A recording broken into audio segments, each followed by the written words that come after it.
एक बार की बात है। एक छोटे से गांव में एक चालाक बिल्ली रहती थी। उसका नाम था मीना।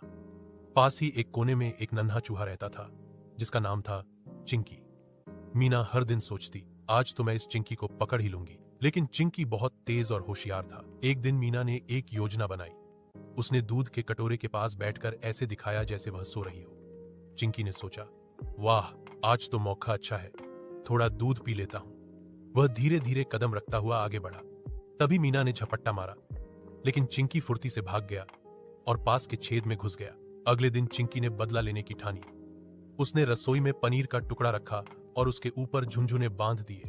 जैसे ही मीना ने उसे पकड़ने की कोशिश की, झुनझुने बज उठे और मालिक जाग गया। मालिक ने मीना को डांटा और बाहर भगा दिया। उस दिन के बाद मीना ने समझ लिया कि चालाकी सिर्फ एक तरफ नहीं होती, और चिंकी ने भी सीखा कि डरपोक होना ही समझदारी नहीं, दिमाग लगाना जरूरी है। सीख, समझदारी और चतुराई मिलकर ही जीत दिलाती है।